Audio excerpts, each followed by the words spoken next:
And he looked up and saw the rich men casting their gifts into the treasury. And he saw also a certain poor widow casting in thither 2 mites.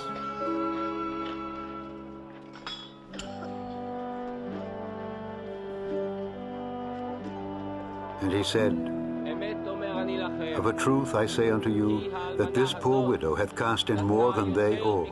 For all these have of their abundance cast in unto the offerings of God, but she of her penury hath cast in all the living that she had. And as some spake of the temple, how it was adorned with goodly stones and gifts, he said, As for these things which ye behold, the days will come in the which there shall not be left one stone upon another, that shall not be thrown down. And they asked him, saying, Master, but when shall these things be? And what sign will there be when these things shall come to pass? And he said, Take heed that ye be not deceived.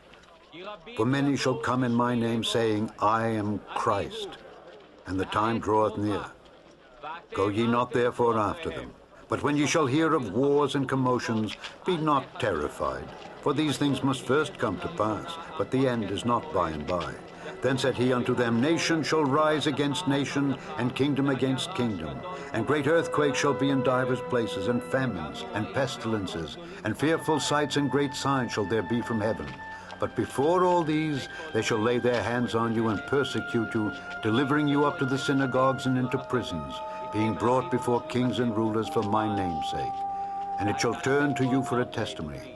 Settle it therefore in your hearts, not to meditate before what ye shall answer, for I will give you a mouth and wisdom which all your adversaries shall not be able to gainsay nor resist. And ye shall be betrayed both by parents and brethren and kinsfolks and friends, and some of you shall they cause to be put to death. And ye shall be hated of all men for my name's sake. But there shall not an hair of your head perish. In your patience possess ye your soul. And when ye shall see Jerusalem compassed with armies, then know that the desolation thereof is nigh. Then let them which are in Judea flee to the mountains, and let them which are in the midst of it depart out, and let not them that are in the countries enter thereinto. For these be the days of vengeance, that all things which are written may be fulfilled. But woe unto them that are with child, and to them that give suck in those days. For there shall be great distress in the land, and wrath upon this people. And they shall fall by the edge of the sword, and shall be led away captive into all nations. And Jerusalem shall be trodden down of the Gentiles, until the times of the Gentiles be fulfilled. And there shall be signs in the sun, and in the moon, and in the stars, and upon the earth distress of nations with perplexity, the sea and the waves roaring, men's hearts failing them for fear, and for looking after those things which are coming on the earth. For the powers of heaven shall be shaken. And then shall they see the Son of Man coming in a cloud with power and great glory. And when these things begin to come to pass, then look up and lift up your heads, for your redemption draweth nigh. And he spake to them a parable. Behold the fig tree and all the trees. When they now shoot forth, ye see and know of your own selves that summer is now nigh at hand.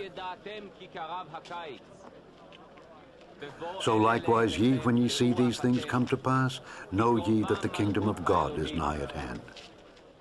Verily I say unto you, this generation shall not pass away till all be fulfilled. Heaven and earth shall pass away, but my words shall not pass away.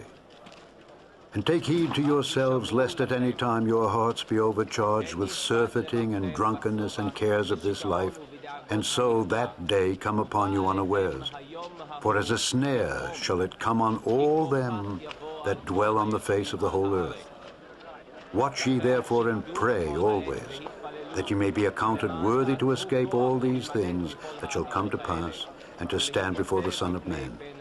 And in the daytime he was teaching in the temple, and at night he went out and abode in the mount that is called the Mount of Olives. And all the people came early in the morning to him in the temple for to hear him.